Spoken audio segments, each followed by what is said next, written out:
Bonjour à toutes et à tous, bienvenue pour ce tirage des énergies de la semaine. Cette semaine, je reviens à mon bon vieux tarot de Marseille parce que décidément, c'est avec lui que je me sens le plus d'affinité, le plus d'intimité. Et autant j'ai trouvé intéressant de travailler un moment avec le Rider-Waite, autant je trouve quand même que très souvent, on est un peu coincé dans une interprétation avec certaines des propositions qu'il fait pour les arcanes mineures. Et c'est intéressant, c'est bien. Et je comprends tout à fait s'il y a des gens qui sont beaucoup plus enclins à tirer avec le Rider-Waite, mais personnellement, j'aime le tarot de Marseille. Et il me convient par rapport à la liberté d'interprétation plus grande qu'il nous laisse. Donc je vais tirer les énergies de la semaine et laissez-vous aussi rejoindre par ce tirage en vous centrant, en vous tournant vers l'intérieur et en vous ouvrant à ce que ce tirage peut vous apporter de conseils, de lumière, d'éclairage par rapport à votre situation en ce moment. Peut-être par rapport à des choses que vous avez qu'elles vous avez besoin d'être attentive ou attentif pour cette semaine, ou peut-être par rapport à un message qui vous est destiné et que vous avez besoin de recevoir en ce moment, même s'il concerne quelque chose qui est beaucoup plus large que cette seule semaine. J'ai fini de battre le jeu, je le coupe. Et voyons là le premier arcane qui apparaît, qui est l'énergie principale qui nous entoure pour cette semaine. Il y a toujours un certain bonheur à tirer cet arcane qui parle de la fin d'un cycle, qui parle d'accomplissement. C'est l'arcane qui symbolise tout le chemin initiatique du tarot. L'âme qui a fini son voyage initiatique à travers la vie et qui a intégré les leçons des quatre éléments, la terre, l'air, le feu et l'eau. Attendez, non.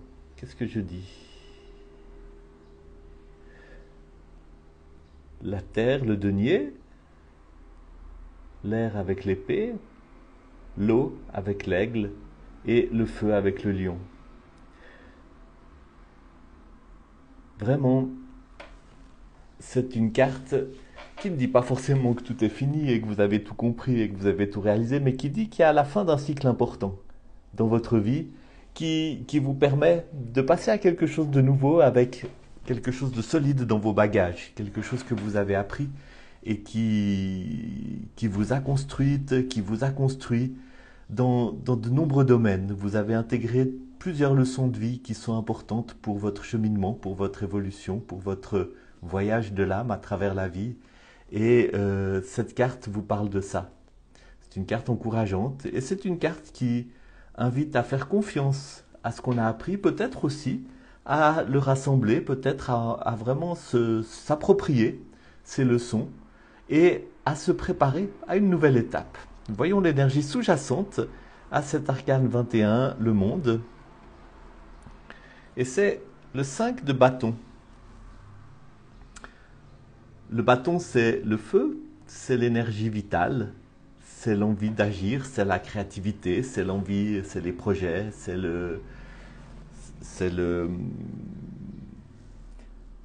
on pourrait dire le drive qui nous pousse, peut-être aussi l'inspiration. Et puis le 5, c'est un chiffre qui a toujours une dimension en même temps d'épreuve, de difficulté, et en même temps d'invitation à passer à quelque chose de nouveau. Donc, ça veut dire qu'il y a un passage qui se fait lié à l'accomplissement de quelque chose, mais il y a aussi maintenant une nouvelle étape qui se prépare, qui va impliquer peut-être un certain déséquilibre, peut-être une certaine dimension d'épreuve, d'épreuves plutôt liées à l'extérieur. Hein. Le 5, c'est souvent une épreuve plutôt liée aux circonstances extérieures de la vie. Et je vais juste regarder dans mon petit carnet de notes s'il y a des choses qui ressortent de ce 5 de bâton.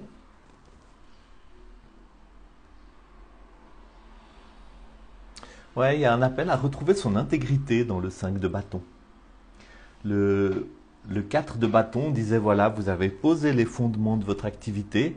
Puis dans le 5, eh ben, il s'agit de continuer la route, d'oser aller plus loin que certains équilibres qui pourraient vous enfermer si vous voulez juste rester dedans. Mais il s'agit d'aller plus loin sans perdre son intégrité, sans renoncer aux valeurs qui animent votre action, sans renoncer à ce qui est le plus important pour vous. Voyons où tout cela nous mène avec la carte qui est sous le paquet, qui est la reine de denier.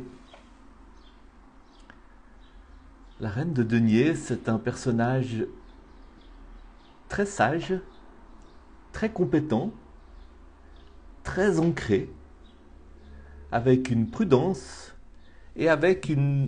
Voilà, vraiment, elle sait que ce qui est important, c'est d'avoir les pieds sur terre, de bien prendre soin de sa maison, de sa santé, de bien prendre soin de soi-même, de son corps, de bien prendre soin de ses finances. Et c'est quelqu'un qui est vraiment plongé dans la leçon de l'incarnation. La reine de denier, au niveau de l'astrologie, c'est une énergie de taureau, c'est-à-dire une énergie extrêmement ancrée. C'est une femme forte, c'est une femme indépendante, c'est une femme qui est capable d'entrer en partenariat avec quelqu'un, mais si elle le souhaite, elle n'en est pas obligée, elle n'est pas dépendante des autres. Elle aime les belles choses, les bonnes choses, la générosité du monde matériel. Elle a aussi une dimension très déterminée qui pourrait aussi devenir un peu entêtée à un moment donné. Et je pense que ce tirage dans son ensemble, d'abord vous encourage, vous dit que vous avez fait du chemin, vous pouvez être fier de ce chemin, vous pouvez vous réjouir. Et puis, vous pouvez aussi tourner le regard un peu vers le chemin parcouru pour vous rendre compte de tout ce que vous avez appris, de toutes les manières dont vous avez évolué dans différents aspects de votre vie, dans le domaine des émotions, dans le domaine de l'intelligence, dans le domaine de votre élan vital, de votre créativité, et dans le domaine aussi de l'incarnation, des biens matériels, de tout ce qui touche au concret, au pied sur terre. Il y a maintenant une énergie d'épreuve, il y a quelque chose qui n'est pas forcément facile, qui est présent en ce moment dans votre expérience, de ce moment. Quelque chose qui n'est pas forcément facile, qui peut être une difficulté au travail, qui peut être quelque chose qui se met en travers de votre route, d'une manière ou d'une autre, dans le domaine de projet que vous avez. Quelque chose qui vient un peu rendre votre élan difficile, soit en se mettant en travers de la route, soit en créant une sorte de déséquilibre qui fait que vous vous demandez si vous allez réussir à maintenir l'élan que vous avez. Et c'est une carte qui dit utiliser, c'est un tirage, les deux ensemble, qui dit utiliser toute la sagesse que vous avez apprise pour faire face à cette épreuve qui n'est pas une épreuve qui va vous faire tomber si vous la gérez bien. Ça vous appelle à la prudence, bien sûr, mais c'est une épreuve qui vous appelle à faire preuve de toute la prudence que vous possédez, de toute la sagesse que vous possédez pour trouver le chemin. C'est un chemin un peu délicat, mais c'est un chemin que vous allez trouver. Et ce chemin passe par vraiment vous mettre ou vous remettre en accord avec vous-même si peut-être vous avez fait certains compromis, un peu transigé avec ce qui est important pour vous. Et ça vous mène dans cette position. Donc c'est quelque chose qui concerne vraiment l'incarnation, le domaine matériel, la gestion, peut-être de votre famille, peut-être de vos biens, peut-être de votre maison, mais peut-être aussi de votre santé, de votre bien-être. En tout cas, quelque chose qui vous amène à être beaucoup plus à l'aise dans votre existence matérielle, à être beaucoup plus ancré, les pieds sur terre, et à exercer l'autorité sur les conditions de votre existence, pour un équilibre qui soit qui vous conviennent, qui vous fassent du bien, un équilibre dans l'incarnation, qui vous permettra après de développer des choses sur une base très solide, très ancrée. Vous savez, il n'y a rien de pire que la spiritualité déconnectée de la réalité. Il n'y a rien de pire que de, de faire cette espèce, on appelle ça le bypass en anglais, hein. Il y a des choses qui vont pas dans ma vie, il y a des choses qui vont pas dans mes conditions de vie de toutes sortes, hein. Il y a des choses qui vont pas en moi ou autour de moi. Et puis je bypass ça, je fais une sorte de détour, de raccourci pour trouver, ah, je médite et puis j'oublie tout. Je prie et puis j'oublie tout. Je, je prends de l'ayahuasca et puis j'oublie tout. Je fais un voyage chamanique et j'oublie tout. Je pars dans un monde tellement magnifique où les choses de la vie paraissent si lointaines. Non, il s'agit d'avoir les pieds profondément ancrés sur terre, d'avoir la maîtrise de ces conditions de vie dans lesquelles nous sommes, d'être capable de bien s'occuper de soi, de ceux qui nous entourent, des biens qui nous sont confiés, et d'en faire une base solide qui va vous permettre de développer une spiritualité magnifique et profonde ou de développer d'autres choses. Donc, je vous remercie beaucoup pour avoir écouté ce tirage et puis je vous souhaite vraiment tout le meilleur pour la suite.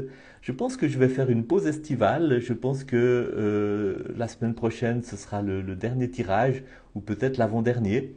Et puis, je vais peut-être faire un tirage général pour tout l'été. Et puis ensuite, on reprendra à la rentrée prochaine. Merci beaucoup. À bientôt.